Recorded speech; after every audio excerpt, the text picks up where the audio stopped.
Okay, हमने आगे heat engine के बारे में स्टडी किया था कि भाई हीट इंजन क्या होता है। कि भाई हीट इंजन एक डिवाइस होता है, उसका हमने यूज़ किया था एक हीट एनर्जी को मैकेनिकल एनर्जी में कन्वर्ट करने के लिए। ओके, तो हीट एनर्जी को मैकेनिकल एनर्जी में कन्वर्ट करने के लिए उसकी आपने एफिशिएंसी भी फाइंड आउट की थी, उसका वर्क डन का इक्वेशन भी फाइंड आउट किया था। पर उसके लिए मोस्ट इम्पोर्टेंट करेक्टरिस्टिक क्या थी कि भाई मोशन, हमारी हीट एनर्जी एक मोशन में होनी चाहिए, हीट एनर्जी का एक फ्लो होना चाहिए। तो हीट एनर्जी का फ्लो करने के लिए आपके पास रिक्वायरमेंट है कि भाई two body, one is the hot body and the second is the lower body. तो सेकेंड बॉडी लोअर बॉडी को हम बोलते हैं भाई सिंक, और एक हॉट बॉडी को हम बोलते हैं भाई रिजर्वर्स। तो रिजर्वर के पास में एक करेक्टरिस्टिक होती है, एक ऐसी करेक्टरिस्टिक कि उसका टेम्परेचर डिक्रीज नहीं होता और सिंक का टेम्परेचर इंक्रीज नहीं होता। ठीक है, उसका टेम्परेचर कभी भी इंक्रीज नहीं हो सकता। ठीक है, उसका मैंने आपको एग्जांपल भी दिया था। ओके, देना पर उसकी आपने एफिशिएंसी फाइंड आउट की थी। तो एफिशिएंसी आप कैसे फाइंड आउट करोगे कि भाई हमारी जो हीट इंजन है, तो हीट इंजन कहाँ से हीट ले रहा है। तो हमारी हीट इंजन एक हीट रिजर्वर में से हीट लेगा।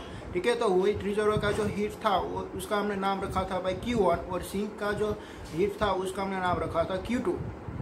तो वो एक रिजर्वर में से हीट लेता है, तो वो कितना वर्क करके एक वापस सिंक में वो जाने देता है। ठीक है, तो उसका आपको एफिशिएंसी फाइंड आउट करनी थी, उसका भी मैंने आपको एग्जांपल दे दिया था। ठीक है, ओके, तो उसकी एफिशिएंसी का इक्वेशन हमारा जो निकला तो वो ऐसे निकला कि भाई वर्क डन अपॉन Q1, और वर्क डन का आपने निकाला तो Q1 माइनस Q2, और इसी हिसाब से हमने निकाला तो एफिशिएंसी का लास्ट में इक्वेशन भी निकला था कि भाई eta is equal to 1 minus T2 upon T1। Okay, तो उसके रिलेटेड भी मैंने आपको एग्जांपल दिए थे। ठीक है, और आपको आज देखना कि भाई उसकी रिवर्स प्रोसेस। तो इसकी रिवर्स प्रोसेस क्या होती है, हमने यहाँ पे देखा कि भाई हमारा हीट फ्लो हो रहा है एक high temperature to low temperature body, but हमको यहाँ पे रिवर्स करना है कि मीन्स के लो टेम्परेचर बॉडी में से एक हाई टेम्परेचर बॉडी में हीट को ले जाना है। ठीक है, तो ऐसा करने के लिए आपको क्या करना पड़ेगा भाई, वर्क डन करना पड़ेगा। ठीक है, आप पहले वाली प्रोसेस में वर्क डन ले लेते। ठीक है, आपने वर्क मीन्स के उसमें से लिया, सेकेंड वाली बॉडी में आपको वर्क उस पर करना है। ठीक है, मीन्स के वर्क आप करोगे तब भी वो एक लो एनर्जी से हाई एनर्जी तक आपकी हीट जाती है। बट ऐसा क्या पॉसिबल है, हमारी हीट तो ऐसे ट्रैवल करती है कि भाई high energy to low energy. पर यहाँ पे तो मैं क्या बोल रहा हूँ कि भाई low energy to high energy आपकी हीट जाएगी। ऐसा पॉसिबल होता है क्या? तो आपने मिस के आपके घर में जो वाटर आ रही है, आपकी वाटर कहाँ से आ रही है कि भाई ऊपर से लेके नीचे तक आती है। एवरी सुबह आप एवरी मॉर्निंग में आप क्या कर रहे हो भाई, एक मोटर स्टार्ट कर रहे हो, एक वाटर पंप स्टार्ट कर रहे हो, और आपका वाटर एक ग्राउंड फ्लोर से एक आपकी टैंक में जाता है। ठीक है, और हर एवरी मॉर्निंग पे आप वो सुबह में आपकी टैंक आप फिलअप कर रहे हो वाटर से, देना पे वो पूरा दिन वाटर एक ऊपर से नीचे तक आता है। तो इसलिए आपने क्या कौन सा यूज़ किया, एक वाटर पंप यूज़ किया। और वैसे ही आपको यहाँ पे एक लो एनर्जी लेवल से एक हाई एनर्जी लेवल तक आपको एनर्जी ले जानी है। ठीक है, एक मीन्स के लो एनर्जी लेवल से हाई एनर्जी लेवल तक आपको एनर्जी ले जानी है। इसलिए आपको किसका यूज़ करेंगे, एक हीट पंप का आप यूज़ करेंगे। ठीक है, ओके, तो आप हीट पंप का यूज़ करके ऐसी प्रोसेस आप करेंगे, तो वैसी प्रोसेस को हम बोलेंगे भाई रेफ्रिजरेशन। ओके, तो रेफ्रिजरेशन को आप अभी स्टडी करना है रेफ्रिजरेटर के रिगार्डिंग। ओके, तो उसका मैं आपको एक डायग्राम ड्रॉ करके मैं आपको स्टडी करवाऊंगा। ठीक है, तो उसकी भी आप एफिशिएंसी फाइंड आउट करेंगे। ठीक है, और उसका भी आप इक्वेशन निकालेंगे भाई वो किसकी वैल्यू पे डिपेंडेंट है, देन आपको उसका भी हम वर्क डन दिखेंगे। ठीक है, तो आज का हमारा टॉपिक है रेफ्रिजरेटर। ओके, आपका टॉपिक है रिवर्स हीट इंजन। ठीक है, तो हम उसको बोलते हैं रेफ्रिजरेटर। ओके, तो उसका मैं यहाँ पे एक ब्लॉक डायग्राम में ड्रॉ करता हूँ, जैसे कि आपने हीट इंजन में ड्रॉ किया था वैसा यहाँ पे एक रिक्वायरमेंट होगी, एक रिजर्वर की और एक सिंक की। ठीक है, तो मैं पहले रिजर्वर और सिंक को मैं ड्रॉ करता हूँ। Okay, this is a reservoir, उसकी भी हीट होगी हीट T1। देन आफ्टर यहाँ पे आएगा सिंक, उसके पास भी हीट होगी, उसका टेम्परेचर होगा T2। Okay, and then after यहाँ पे आएगा आपका डिवाइस। ठीक है, ओके, हम उसको क्या बोलेंगे भाई, वर्क सब्सटेंस बोलेंगे। वर्क सब्सटेंस आपका कोई भी हो सकता है। ठीक है, ओके, उसकी हीट होगी Q1, उसकी हीट है Q2, और यहाँ पे T2 लेस देन T1। हमारा सिंक का टेम्परेचर होता है वो लोअर होता है, पर यहाँ पे आपका हीट का फ्लो कहाँ से कहाँ होगा, आपका हीट का फ्लो एक मीन्स के सिंक में से आपको करना है। एक लो टेम्परेचर वाली बॉडी से एक हाई टेम्परेचर वाली बॉडी पे आपको हीट ले जानी है, ठीक है। तो आपका मीन्स के हीट का फ्लो ऐसे होगा। आपने हीट इंजन में देखा था कि आपका हीट का फ्लो एक Q1 से Q2 तक का था, बट यहाँ पे एक रिवर्स प्रोसेस करनी है, इसलिए तो मैंने यहाँ पे लिखा कि भाई रिवर्स हीट इंजन, तो यहाँ पे हीट जाएगी Q2 में से Q1 में। बट यहाँ पे आपको वर्क डन आउटपुट नहीं मिलेगा, पर आपको work done on the body करना पड़ेगा, ठीक है। इससे आपको हीट एक लोअर टेम्परेचर से एक हाई टेम्परेचर पर ले जाने के लिए आपको एक एक्स्ट्रा वर्क करना पड़ेगा, इसलिए आपने यहाँ पे एक वर्क सब्सटेंस भी लगाया हुआ है, ठीक है। और लास्ट में आपकी हीट कहाँ पे आप सप्लाई करोगे, एक हीट रिजर्वर में सप्लाई करोगे, जिसकी हीट ज़्यादा होगी वहाँ पे आप उसकी हीट सप्लाई कर दोगे, ठीक है। तो ऐसा उसका वर्क डन होगा।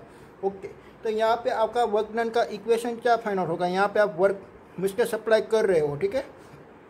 ओके, हीट सप्लाई आप यहाँ पे एक रिजर्वर में से हीट आपके एक सिंक में से आप हीट लोगे। सिंक में से हीट लेने से क्या होता है कि भाई मीन्स के एक सिंक आपका एक रेफ्रिजरेटर है, तो रेफ्रिजरेटर में आपका यूज़ क्या करते हो, आप रेफ्रिजरेटर को यूज़ क्या करते हो, कोई भी एक ऑब्जेक्ट का टेम्परेचर लोअर करने के लिए, ठीक है। कोई भी एक ऑब्जेक्ट का लोअर टेम्परेचर मीन्स के उसका टेम्परेचर डिक्रीज करने के लिए। ओके, उसको टेम्परेचर डिक्रीज करना है तो आपको क्या करना पड़ेगा भाई, एक इसमें से आपको हीट ले लेनी पड़ेगी, ठीक है। तो आपका जो सिंक था, तो सिंक में से आपने हीट ले लिया, तो सिंक में से आप हीट ले लिया तो उसका टेम्परेचर क्या होने वाला है, डिक्रीज होने वाला है। इसलिए रेफ्रिजरेटर का टेम्परेचर क्या होता है, डिक्रीज। ओके, तो वो हीट को लेने के लिए आपको क्या करना पड़ता है भाई, एक्स्ट्रा वर्क डन करना पड़ता है। देना पर आप वो वाली जो हीट थी आप कहाँ पे रिलीज कर दोगे, एटमॉस्फेयर में। वो आप कहाँ पे रिलीज कर दोगे, एटमॉस्फेयर में। तो आपने एक रिजर्वर में आपने एक आपका जो रिजर्वर है ना, यहाँ पे आपका जो रिजर्वर है वो आपका एटमॉस्फेयर है और सिंक है वो आपका एक रेफ्रिजरेटर है, ठीक है। तो रेफ्रिजरेटर में से आपको हीट ले लेनी है, तो मीन्स कि आपने एक Q2 वैल्यू वाली कोई हीट ले ली, तो यहाँ पर Q2 वैल्यू वाली हीट ऐसे नहीं आएगी। क्यों ऐसे नहीं आएगी, क्योंकि हीट का फ्लो होता है एक high temperature to low temperature, but आपको उसका उल्टा करना है, इसलिए आपको work done on the body करना पड़ेगा, ठीक है। आप एक्स्ट्रा वर्क करते हो एक वाटर एक मीन्स के आपका एक हीट पम्प से, ठीक है। हीट पम्प से आप एक्स्ट्रा वर्क किया, देन आफ्टर एक Q2 मीन्स के एक सिंक में से आपने Q2 जितनी हीट ले ली, देन आफ्टर वो एक Q1 में रिलीज कर देगा, मीन्स के एक एटमॉस्फेयर में वो रिलीज कर देगा, ठीक है।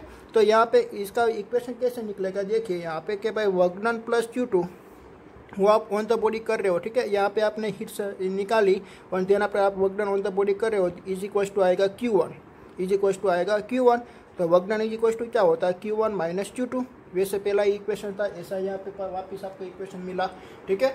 ओके, देन आफ्टर आपको उसकी परफॉर्मेंस निकालनी है, ठीक है, आपकी एफिशिएंसी निकालनी है। पर यहाँ पे हम एफिशिएंसी नहीं बोलेंगे, यहाँ पे हम बोलेंगे भाई coefficient of the performance, coefficient of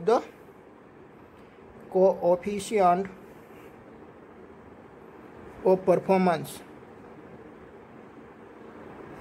उसका इंडिकेट है अल्फा, ठीक है। तो अल्फा की वैल्यू क्या आएगी, देखिए। ओके, आपको क्या करना है कि भाई यहाँ से आपको हीट निकालनी है, ठीक है, यहाँ से आपको हीट निकालनी है। ओके, तो आपका जो वाटर है, वाटर को आइस में कन्वर्ट करने के लिए रेफ्रिजरेटर क्या करता है भाई, वाटर को आइस में भी कन्वर्ट करता है ना। ओके, तो आपका एक वाटर है, तो वाटर को आइस में कन्वर्ट करने के लिए उसमें से आपको हीट निकालनी पड़ेगी, ठीक है। तो आप हीट निकालना चाहते हो सपोज के 1000 जूल, आपको हीट निकालनी पड़ेगी 1000 जूल। 1000 जूल आप हीट निकालोगे तब आपका रेफ्रिजरेटर के इनसाइड एक वाटर का एक आइस में कन्वर्ट होगा। ओके, तो 1000 जूल हीट निकालने के लिए आपने यहाँ से एक वर्किंग सब्सटेंस से एक एनर्जी सप्लाई की, वो एनर्जी सप्लाई की आपने 2000 जूल, आपने 2000 जूल एक वर्क सब्सटेंस को एनर्जी सप्लाई की, ठीक है। देन आफ्टर यहाँ से एक 1000 जूल उसकी रिलीज हुई, 1000 जूल आपकी इसमें से आपने ले लिया, एक रेफ्रिजरेटर में से 1000 जूल आपने हीट ले लिया, ठीक है। ओके, देन आफ्टर एक दूसरा सब्सटेंस आपने लगाया, तो दूसरा सब्सटेंस को यही परफॉर्मेंस करने के लिए मीन्स के एक वाटर का आइस में कन्वर्ट करने के लिए उसे भी कितनी हीट यहाँ से लेनी पड़ेगी 1000 जूल। पर वो 1000 जूल यहाँ से लेता है, बट वो एक इलेक्ट्रिकल एनर्जी यूज़ करता है 2000 जूल, ठीक है। वो एक इलेक्ट्रिकल एनर्जी यूज़ करता है, सॉरी 3000 जूल, ये 2000 जूल तो पहले वाला ने यूज़ की थी, ठीक है, वो यूज़ करता है 3000 जूल। तो किसका कोएफिशिएंट ऑफ द परफॉर्मेंस ज़्यादा होगा, जो ओछी एनर्जी लेगा, जो कम एनर्जी लेगा और आपका वर्क कर देता है, उसका कोएफिशिएंट ऑफ द परफॉर्मेंस ज़्यादा होता है, उसका कोएफिशिएंट ऑफ परफॉर्मेंस ज़्यादा होता है। ठीक है, तो हमारी जो पहले वाली थी तो उसका मीन्स के कोएफिशिएंट ऑफ द परफॉर्मेंस क्या आएगा, ज़्यादा आएगा, और दूसरी वाली का क्या आएगा, कम, क्योंकि दूसरी वाली क्या कर रही है, पावर कंजम्पशन ज़्यादा कर रही है, आपकी इलेक्ट्रिकल एनर्जी वो ज़्यादा यूज़ कर रही है। रेफ्रिजरेटर क्या करती है भाई, इलेक्ट्रिकल एनर्जी को यूज़ करती है। ठीक है, तो वाटर सब्सटेंस भी क्या करता है, वर्क सब्सटेंस भी क्या करता है, वो भी एक इलेक्ट्रिकल एनर्जी को यूज़ करेगा। तो पहले वाली जो आपने लगाया था तो वो ओनली फॉर 2000 जूल एनर्जी का यूज़ करके 1000 जूल आपका वर्क डन कर देती थी। ठीक है, ध्यान रखना, सेकंड वाला आपने लगाया तो वो इलेक्ट्रिकल एनर्जी कंज्यूम कर रहा है 3000 जूल। तो कोई किसका alpha coefficient of the performance ज़्यादा आएगा, वो आएगा फर्स्ट वाला का। ठीक है, तो वो आपने कैसे निकाला भाई, इसमें से हीट कितनी निकालनी है, इसमें से हीट निकालनी है आपको Q2। ठीक है, और इसके लिए आपने वर्क डन कितना किया के भाई W। तो हम फर्स्ट वाला केस लेंगे के भाई 1000 अपॉन 2000, तो उसका coefficient of the performance find out हुआ 50%। ठीक है, ऐसा हमने दूसरे का फाइंड आउट किया 1/3000, तो उसका फाइंड आउट हुआ 33%। ठीक है, ऐसे हम अल्फा निकाल देंगे। ठीक है, ओके, देन आपको क्या करना है कि भाई वर्क डन की वैल्यू आपको पुट करनी है। Work done is equal to आया ना Q1 माइनस Q2, हम यहाँ पे पुट कर देंगे तो Q2 अपन हो जाएगा Q1 माइनस Q2। ठीक है, ध्यान आप हम क्या करते हैं कि भाई उसका इन्वर्स कर देते हैं, इसका इन्वर्स करेंगे तो 1/अल्फा हो जाएगा और Q1 minus Q2 upon Q2। ध्यान आप हम क्या करते हैं कि भाई Q2 को हम सेपरेट दे देते हैं, तो Q2 को हम सब सेपरेट करके देंगे तो Q1 अपॉन Q2 -1 आएगा। ठीक है, और then after Q is equal to आपका इक्वेशन होता है ms delta T. Q is equal to आपका इक्वेशन होता है ms डेल्टा टी। उसके रिगार्डिंग यहाँ पे इक्वेशन बनने वाला T1 अपॉन T2 -1 और यहाँ पे आएगा 1/अल्फा। ठीक है, ओके, देन आफ्टर मीन्स के आपको डायरेक्ट ही अल्फा लिखना है, डायरेक्ट ही अल्फा आपको लिखना है, तो आप यहाँ से डायरेक्ट लिख सकते हो ना, Q2 के बदले आप यहाँ पे क्या लिख सकते हो T2, और यहाँ पे आएगा T1 माइनस T2, ऐसे भी आप लिख सकते हो। तो ऐसे आपको अल्फा फाइंड आउट हो गया। ठीक है, तो अल्फा जो कोएफिशिएंट ऑफ द परफॉर्मेंस है वो किसके वैल्यू के लिए डिपेंडेंट है, T2 की वैल्यू पे डिपेंडेंट है। T2 की वैल्यू मीन्स के क्या होती है, वो होती है रेफ्रिजरेटर का टेम्परेचर। रेफ्रिजरेटर में आपको कितना टेम्परेचर डाउन करना है, जितना आप टेम्परेचर ज़्यादा डाउन करोगे इतना आपका अल्फा कोएफिशिएंट ऑफ परफॉर्मेंस है वो क्या होते जाएगा, कम होके जाएगा। ठीक है, जैसे कि मैं आपको बोल रहा हूँ कि भाई आपकी रेफ्रिजरेटर है तो वो रेफ्रिजरेटर को पहले 0 से लेकर -5 डिग्री तक उसका टेम्परेचर आपको डिक्रीज़ करना है। तो 0 से 5 डिग्री तक उसका टेम्परेचर डिक्रीज़ करने के लिए वो एक एनर्जी यूज़ कर रहा है, वो एनर्जी उसकी ओके 0 से लेकर -5 तक उसने टेम्परेचर डिक्रीज करने के लिए एक 100 जूल की एनर्जी का यूज़ किया। ठीक है, देन आफ्टर वो -5 से लेकर -10 तक, अभी भी डिफरेंस तो कितना है, 5 डिग्री का ही है ना, तो इतना टेम्परेचर वो डिक्रीज करने के लिए वो 150 जूल की एनर्जी को यूज़ करेगा। ठीक है, और ऐसे ऐसे उसकी एनर्जी मीन्स के इंक्रीज हो जाती है। ठीक है, तो वैसे उसका क्या मीनिंग हुआ कि पहले आपने 0 से लेकर -5 डिग्री तक ले जाने के लिए आपका जो एनर्जी आप दे रहे हो वो एनर्जी आप कम दोगे तो भी वो इतना वर्क डन कर लेगा। ठीक है, देन आफ्टर आपका -5 से लेकर -10 तक ले जाना तो उसके लिए वो उसकी एनर्जी ज़्यादा देनी पड़ेगी। ठीक है, वो कंटिन्यूसली उसकी एनर्जी ज़्यादा आपको सप्लाई करनी पड़ेगी। ठीक है, इसलिए उसका जो अल्फा कोएफिशिएंट है वो डिक्रीज होके जाएगा, क्योंकि आपका टेम्परेचर जो T2 का टेम्परेचर होता है वो किसका टेम्परेचर है, सिंक का टेम्परेचर। ठीक है, आपका सिंक का टेम्परेचर आपको डिक्रीज करके जाएंगे, जितना आपका टेम्परेचर डिक्रीज होके जाएगा इतना आपका अल्फा कोएफिशिएंट डिक्रीज होके जाएगा। ध्यान आप यहाँ पे देखिए कि भाई T1 माइनस T2 और T1 माइनस T2 क्या, पहले तो T1 क्या है, this is a reserve temperature. तो रिजर्व टेम्परेचर यहाँ पे मैंने क्या लिया है, एटमॉस्फेयर टेम्परेचर। तो एटमॉस्फेयर टेम्परेचर आपका कब कब चेंज होता है कि भाई समर और विंटर की सीजन में। ठीक है, अगर विंटर होगा तो T1 का टेम्परेचर है भाई 25 डिग्री और T2 का टेम्परेचर सपोज कि आप मान लीजिए भाई -10 डिग्री। ठीक है, तो उसकी बीच का डिफरेंस कितना फाइंड आउट हुआ, 35 डिग्री।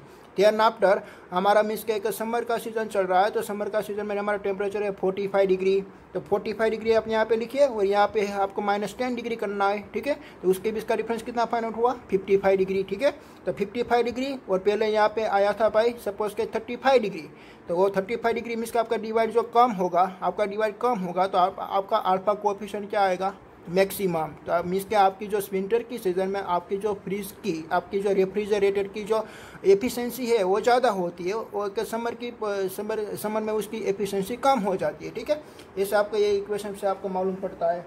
ओके, देन आपको देखना है कि भाई वर्किंग ऑफ रेफ्रिजरेटर आपको देखना है। ठीक है, ओके, तो मैं यहाँ पे एक वर्किंग ऑफ रेफ्रिजरेटर में यहाँ पे ब्लॉक डायग्राम ड्रॉ करके मैं आपको बताऊँगा। ओके, तो यहाँ से एक ऐसा पाथ यहाँ पे अवेलेबल है। ओके, यहाँ पे आपने जो मैं जो लाइन ड्रॉ कर रहा हूँ इसमें आपने कोई एक आइडियल गैस आपने फिलअप की हुई है, ठीक है। कोई भी एक आपने एक गैस फिलअप की हुई है, कोई भी आपका गैस भी ले सकते हो, लिक्विड भी ले सकते हो, ठीक है। मीन्स कि आप फ्यूल ले सकते हो। ओके, और यहाँ से आपने एक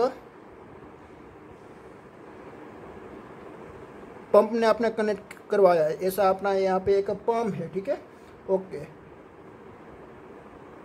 वो पंप क्या करता है कि आपकी जो यहाँ पे जो गैस आ रही थी वो गैस को एक कंप्रेस करेगा। अगर वो गैस को कंप्रेस करेगा, देखो यहाँ पे एक रेफ्रिजरेटर है, ठीक है। ऐसा हमारा यहाँ पे एक रेफ्रिजरेटर है। मैंने यहाँ पे एक रेफ्रिजरेटर ड्रॉ किया, जो आपका ये आप जो बॉक्स देख रहे हो ये हमारा है एक रेफ्रिजरेटर, ठीक है। ओके, तो उसकी इनसाइड मीन्स के ये जो टेम्परेचर है उसको टेम्परेचर मैं बोलूँगा भाई T2 टेम्परेचर। ये होता है sink temperature. Sink temperature means के हमारा रेफ्रिजरेटर का इनसाइड का टेम्परेचर, ठीक है। ओके, हमको यहाँ पे करना क्या है मैं आपको ये पहले बता देता हूँ, देन आफ्टर मैं आपको ये ब्लॉक डाउन डायग्राम से मैं आपको मीन्स के कैसे वर्किंग करता है मैं आपको एक्सप्लेन करूँगा। तो आपको यहाँ पे करना क्या है कि भाई आपका यहाँ पे एक करना है कि भाई आपको हीट एक लो टेम्परेचर से एक हाई टेम्परेचर बॉडी तक ले जाना है। पर ऐसा क्या वास्तव में पॉसिबल हो सकता है? क्या पॉसिबल तो नहीं है, पर आप एक्स्ट्रा वर्क करके उसको पॉसिबल कर रहे हो, ठीक है। बट तो आपकी जो हीट है वो तो ऑलवेज एक high energy to low energy level ही जाती है। बट आपको यहाँ पे क्या करना है कि भाई लो एनर्जी से हाई एनर्जी तक ले जानी है, ठीक है। ओके, इसके लिए आपको एक एक्स्ट्रा वर्क करना पड़ता है। तो उसका मैकेनिज्म मैं आपको एक्सप्लेन कर रहा हूँ कि भाई वो कैसे पॉसिबल है, ठीक है। ओके, तो यहाँ पे मैंने पहले जो ड्रॉ किया था वो आपका एक रेफ्रिजरेटर है। तो रेफ्रिजरेटर के इनसाइड का जो टेम्परेचर होता मैंने यहाँ पर T2 लिखा था, तो मैंने यहाँ पे भी T2 लिख दिया। This is the sink temperature, means के एक रेफ्रिजरेटर का टेम्परेचर है, ठीक है। ओके, तो देन आप यहाँ से जो आपकी जो एयर जो लाइन आ रही है वो एक एटमॉस्फेयर में आ रही है, ठीक है। तो यहाँ पे एक एटमॉस्फेयर मीन्स के एक रूम टेम्परेचर, यहाँ पे एक रूम टेम्परेचर पे है, ठीक है। ओके, तो रूम टेम्परेचर होता है सपोज के 27 डिग्री, कभी 25 डिग्री ऐसा हो सकता है, ठीक है। देन आप यहाँ पे मैंने यहाँ पे क्या लगाया है एक हीट पंप, मैंने एक हीट पंप लगाया हुआ है। तो हीट पंप क्या करेगा, उस पर वर्क करेगा, उस पर वर्क करता है तो वो कंप्रेस हो जाती है, कंप्रेस होती है और उसका प्रेशर भी इंक्रीज हो जाएगा और टेम्परेचर भी इंक्रीज हो जाएगा। अगर कंप्रेशन होता है तो उसका टेम्परेचर और प्रेशर दोनों इंक्रीज होता है, ठीक है। तो यहाँ पे टेम्परेचर इंक्रीज हो गया, उसका टेम्परेचर इंक्रीज हुआ है, ठीक है। तो उसका टेम्परेचर सपोज उसका इंक्रीज हो गया। देन आफ्टर आप यहाँ से उसको ऐसे ले जाएंगे। ओके, वो जो लाइन जा रही है वो एयर में जा रही है, ऐसी आपकी ये लाइन एयर में जा रही है, ठीक है।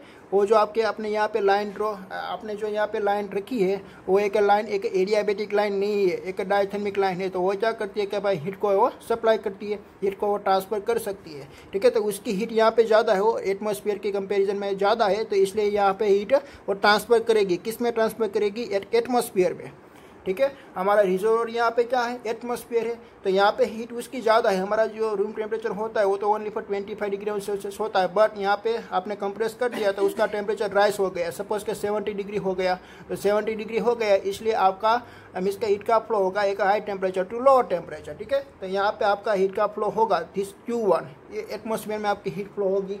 देन आफ्टर आप यहाँ से वापस अपनी सिंक में हीट ले जा रहे हो, ऐसे यहाँ पे आपकी सिंक है। ओके, ऐसे आप यहाँ पे आपके एक सिंक में ले जा रहे हो, पर यहाँ पे आपने एक मैकेनिज्म लगा दिया। वो क्या मैकेनिज्म था कि भाई आपने यहाँ पे कैपिलरी लगा दिया, ठीक है। कैपिलरी क्या होती है? कैपिलरी का जो कैपिलरी ऐसी होती है कि भाई वो एक पतली सी एक ग्लास की ट्यूब होती है, ऐसी एक पतली से एक ग्लास की ट्यूब ऐसी होती है, ठीक है। आपने पतली से एक ग्लास की ट्यूब रखी और यहाँ पे आपने कंप्रेशन की करवाया, इसलिए ये सभी गैस यहाँ पे फिलअप हो गई, यहाँ पे आ गई। देन आफ्टर वो एक पतली सी एक नॉब में चली जाएंगी। देन आफ्टर यहाँ पे उसका वॉल्यूम पासा वापस क्या मिलेगा आपको? एक वॉल्यूम इंक्रीज मिला। अगर वॉल्यूम इंक्रीज होता है तो एक्सपेंशन प्रोसेस होती है। तो यहाँ पे जो प्रोसेस हो रही है एक एक्सपेंशन प्रोसेस हो रही है। हमने यहाँ पे जो ट्यूब की वॉल रखी थी वो हमारी डायथर्मिक थी, इसलिए उसने हीट को ट्रांसफ़र करने दिया। बट हमारी जो इनसाइड की जो वॉल होती है वो इनसाइड की वॉल हमारी होती है एक एडियाबेटिक वॉल, ठीक है। ये कौन सी वॉल होती है? एडियाबेटिक। तो यहाँ पे जो प्रोसेस हो रही है यहाँ पे उसका वॉल्यूम ज़्यादा मिल रहा है। यहाँ पे जो गैस आएगा तो गैस को यहाँ पे जो ओपनिंग मिलेगा देन यहाँ पे उसका वॉल्यूम ज़्यादा हो गया तो वो एक्सपेंशन हो जाएगा। और एक्सपेंशन में आपने देखा है कि भाई उसका टेम्परेचर क्या हो जाता है? डिक्रीज। एक्सपांशन वाली प्रोसेस में उसका टेम्परेचर क्या हो जाता है, डिक्रीज। मैंने आपको आगे ऐसा बताया था कि एप्लीकेशन में मैंने आपको बताया था।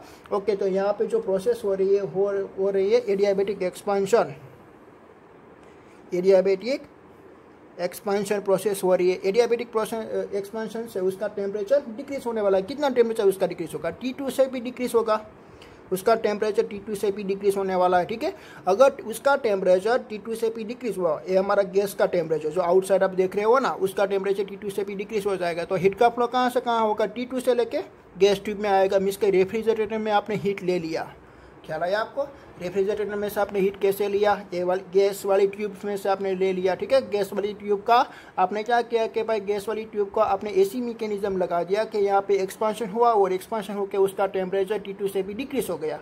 अगर उसका टेम्परेचर T2 से भी डिक्रीज हो जाता है तो वो एक मीन्स के सिंक में से हीट ले लेगा। ठीक है, तो वो सिंक में से हीट ले लेगा। सपोज के Q2 जितनी उसने हीट ले ली। ठीक है, ओके, तो Q2 जितनी उसने हीट ले ली तो वो वापस क्या हो जाएगा, मीन्स के वापस उसका टेम्परेचर राइज हो जाएगा और वापस वो एटमॉस्फेयर में आएगा। तो यहाँ पर यहाँ पे आपका हीट पंप था तो वापस उसका टेम्परेचर इंक्रीज करेगा और यहाँ पे एक्सपांशन होगा तो वापस उसने हीट उसको एटमॉस्फेयर में सप्लाई कर दी। तो यहाँ पर वो वापस यहाँ पे कितना उसका टेम्परेचर हो जाएगा, रूम टेम्परेचर जितना, वापस यहाँ पे रूम टेम्परेचर जितना टेम्परेचर हो जाएगा। तो उसका मैंने जो डिवाइस लगाया था उसका हमारा यहाँ पे वर्क क्या हुआ कि भाई यहाँ पे जो आ रहा था तो उसको वापस कंप्रेस किया। यहाँ पे उसका टेम्परेचर तो भाई T1 था ही, मीन्स रूम टेम्परेचर था ही। दैन आफ्टर हमने कंप्रेस करके उसका टेम्परेचर राइज किया और यहाँ पे इवोपरेशन होके वापस उसका टेम्परेचर रूम टेम्परेचर हो गया। तो उसका यहाँ पे लगाने के लिए उसकी रिक्वायरमेंट क्या है कि भाई उसका प्रेशर इंक्रीज करने के लिए हमने यहाँ पे क्या किया, उसका प्रेशर भी इंक्रीज होता है ना, टेम्परेचर भी इंक्रीज होता है और प्रेशर भी इंक्रीज होता है। तो दोनों क्वांटिटी इंक्रीज होके ऐसे हमारी गैस एक हाई वेलोसिटी से जाएगी, एक हाई वेलोसिटी से जाएगी और देन आफ्टर यहाँ पे कैपिलरी में जाके यहाँ पे उसका ओपनिंग होगा और उसका एक्सपांशन बेस्ट होगा। उसका एक्सपांशन बेस्ट होगा इसलिए उसकी जो टेम्परेचर होगी वो डिक्रीज होके जाएगी और वापस यहाँ पे उसकी टेम्परेचर इंक्रीज हुई और रूम टेम्परेचर पे वापस उसकी इंक्रीज हुई और कंप्रेशन होके वापस उसकी टेम्परेचर इंक्रीज हुई। देन आफ्टर वो एटमॉस्फेयर में उसकी हीट मीन्स के वो एटमॉस्फेयर में वो उसकी हीट सप्लाई कर देगा, क्योंकि उसकी जो इनसाइड की हीट होती है, इनसाइड का जो गैस की जो हीट होती है वो हायर होती है रूम टेम्परेचर से। ठीक है, ओके, तो ऐसे वो वर्क डन करती है। ख्याल आया आपको कैसे वर्क डन करती है। ओके, मैं आपको थोड़ा सा एक रीडिंग लेके मैं आपको बताता हूँ कि भाई आपका जो T2 जो सिंक का जो टेम्परेचर था, रेफ्रिजरेटर का जो इनसाइड का टेम्परेचर है वो होता है पे -5 डिग्री, वो होता है एक -5 डिग्री। ओके, हमने मान लिया कि भाई हमारा रूम टेम्परेचर है वो है 20 डिग्री। एक विंटर की सीजन है इसलिए हमारा रूम टेम्परेचर है 20 डिग्री। ओके, कंप्रेसर हमने लगाया है, कंप्रेसर तो कंप्रेसर लगाया है तो वो कंप्रेस करके उसका टेम्परेचर कर देते हैं भाई 70 डिग्री और वापस यहाँ पे एक रूम टेम्परेचर पे मीन्स एक 30 डिग्री पे वापस उसका टेम्परेचर हो गया। देन आफ्टर वो 30 डिग्री वाला टेम्परेचर आप यहाँ पे इंसिडेंट करवा दे हो और यहाँ पे एक्सपांशन होके उसका टेम्परेचर डिक्रीज होके हो गया -20 डिग्री।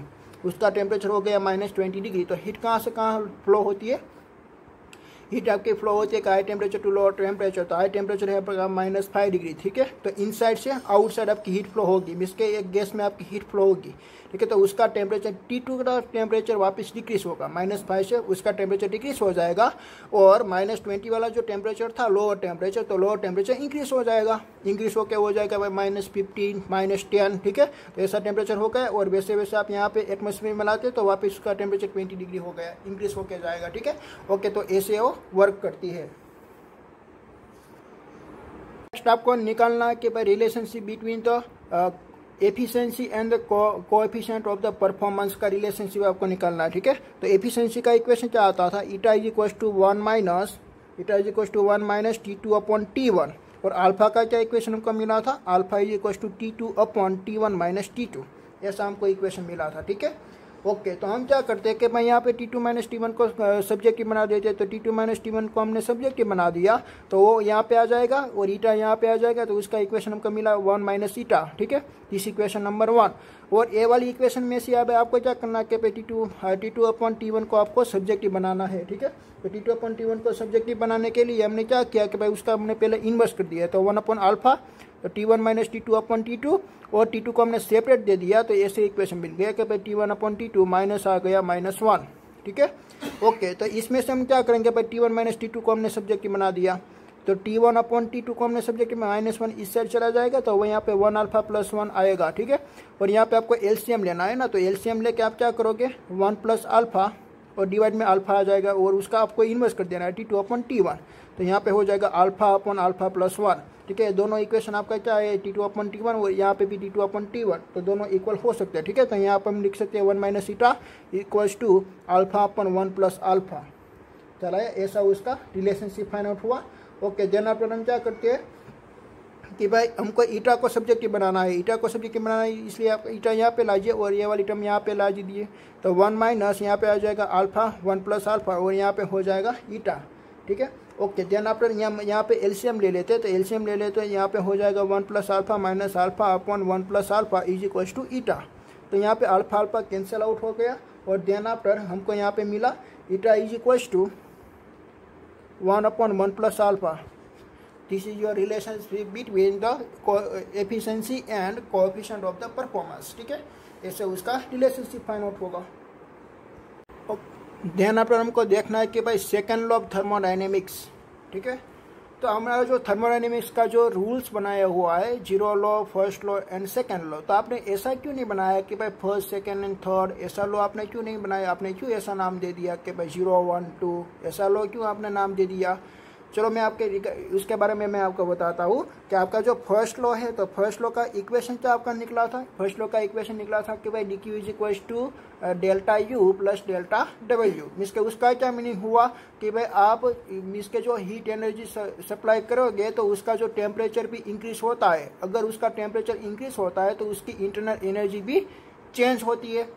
चला है उसकी इंटरनल एनर्जी, तो इंटरनल एनर्जी का फैक्टर 2 टाइप्स का होता है। मीन्स के इंटरनल एनर्जी कौन सी बनी हुई होती है कि potential energy and kinetic energy की बनी हुई है। और पोटेंशियल हमारी energy responsible for the state of change and kinetic energy is responsible for the temperature. तो अगर हमारा टेम्परेचर इंक्रीज हुआ तो उसकी इंटरनल एनर्जी भी इंक्रीज हुई, ठीक है।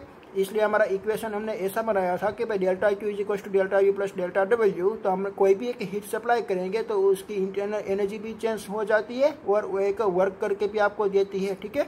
ओके, तो ऐसा हमने इक्वेशन निकाला था। तो वो इक्वेशन में हम टेम्परेचर के रिलेटेड बातचीत कर रहे थे, ठीक है। पर उससे पहले तो हमने ऐसा कोई टेम्परेचर का कोई एक लॉ हमने स्टडी नहीं किया था। देन आपने हमने फाइंड आउट किया था कि भाई टेम्परेचर वाला भी लो होता है। तो पहले हमने फर्स्ट लॉ फाइंड आउट कर लिया था। पहले हमने क्या किया था भाई, फर्स्ट लॉ फाइंड आउट कर लिया था। देन आपने हमको मालूम पड़ा कि भाई फर्स्ट लॉ में तो हम टेम्परेचर वाली क्वांटिटी हम यूज़ कर रहे हैं, बट टेम्परेचर तो हमने पहले फाइंड आउट नहीं किया था। तो देन आपने हमारा टेम्परेचर वाला लॉ आया 0 लॉ ऑफ थर्मोडायनेमिक्स, ठीक है। तो उसका हमने नाम क्यों ऐसे 0 रखा? क्योंकि वो क्या बताता था 0 लॉ ऑफ थर्मोडायनेमिक्स आपको क्या बताता है? एक फिजिक्स की एक करेक्टरिस्टिक के रिगार्डिंग, फिजिक्स की एक ऐसी करेक्टरिस्टिक, एक टेम्परेचर।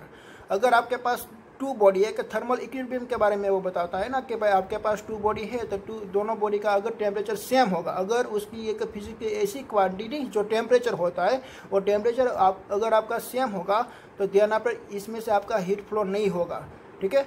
तो टेम्परेचर क्या बताता है? अगर आपकी बॉडी का टेम्परेचर, अगर इसमें से 2 बॉडी आपने कांटेक्ट करवाए और 2 बॉडी में से आपका हीट का फ्लो हो रहा है, तो उसका क्या मीनिंग हुआ कि भाई दोनों बॉडी का टेम्परेचर डिफरेंट है और हीट फ्लो होती है एक high temperature to low temperature. तो आपका जो टेम्परेचर है, तो टेम्परेचर क्या बताया? Is the direction of the heat flow, is the direction of the heat flow वो रिप्रेजेंट करता है, ठीक है। तो आपने एक न्यू क्वांटिटी फाइंड आउट करी थी, टेम्परेचर। तो वो जो टेम्परेचर आपने फाइंड आउट किया था वो तो आपने बाद में फाइंड आउट किया था, इसलिए वो बाद में नहीं आना चाहिए बट उससे पहले आना चाहिए। इसलिए आपका फर्स्ट लॉ निकला, देन आपने उसका नाम दे दिया कि भाई 0 लॉ ऑफ द थर्मोडायनेमिक्स। ऐसे हमारा एक सेकंड लॉ ऑफ थर्मोडायनेमिक्स है, ठीक है। और हमारा फिजिक्स में आप देखिए कि भाई कोई भी जो लॉ होता है वो लॉ कोई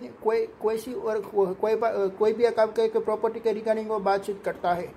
जैसे कि आपके पास कोई एक इक्विपमेंट अवेलेबल है, अगर आप उसको फोर्स सप्लाई करोगे तो एक मोशन में आ जाएगा। अगर कोई एक इक्विपमेंट है उसको आप फोर्स सप्लाई करोगे तो एक मोशन में आ जाएगा, ओके। देन आफ्टर आप उसके आप वेलोसिटी चेंज करोगे तो एक एक्सेलरेशन मोशन करेगा। ऐसा सभी सारे लॉ हमने 11th में स्टडी किए थे, ठीक है। मोशन ऑफ लॉ, इसमें हमने सभी सारे जो लॉ स्टडी किए थे उसके रिगार्डिंग हम यहाँ पे देखते हैं कि भाई ऐसा हो सकता है, ओके। पर हमारा जो सेकेंड लॉ है, तो सेकेंड लॉ हमको कुछ बताता नहीं है, वो ओनली फॉर ऐसा ही बताता है कि भाई ऐसा हो सकता है और ऐसा नहीं हो सकता। जो प्रोसेस नहीं हो सकती उसके बारे में हमने बातचीत की है ओनली फॉर, वो एक न्यू क्वांटिटी के रिगार्डिंग कोई बातचीत नहीं कर रहा, ठीक है। ओके, तो हम देखते हैं कि भाई सेकंड लॉ ऑफ थर्मोडायनेमिक्स, और सभी जो साइंटिस्ट आए और सभी साइंटिस्ट ने ऐसा बोला कि भाई ऐसी प्रोसेस नहीं हो सकती है। जैसे कि हमने देखा कि भाई हमारा रिवर्स हीट इंजन, तो रिवर्स हीट इंजन में हमने क्या देखा कि भाई हमारी जो हीट फ्लो होती है वो हीट फ्लो एक रिवर्स में होती है। कैसे रिवर्स में? एक लो टेम्परेचर वाली बॉडी में से हाई टेम्परेचर वाली बॉडी में। बट ऐसा पॉसिबल है? ऐसा पॉसिबल नहीं है। अगर आपने ऐसा पॉसिबल करना है तो इसमें आपको क्या लगाना पड़ेगा? एक हीट पंप लगाना पड़ेगा, तब भी ये पॉसिबल है। ठीक है, तो जो पॉसिबल नहीं है, जो बातचीत आपकी पॉसिबल नहीं है, जो फिजिक्स में आपका पॉसिबल नहीं है, वही यहाँ पे आपको लिखना है।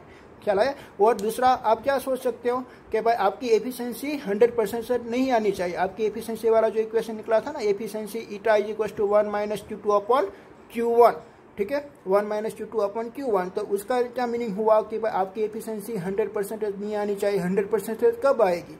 जब आप सब मिस के 100% आएगी नहीं, जब आपका टेम्परेचर मिस के आपका जो हीट फ्लो है, हीट फ्लो अगर आपकी सिंक में नहीं जाएगा, हीट फ्लो आपका सिंक में नहीं जाता, मिस के Q2 का टेम्परेचर हो जाता है 0। पर Q2 का तो टेम्परेचर 0 कब होगा?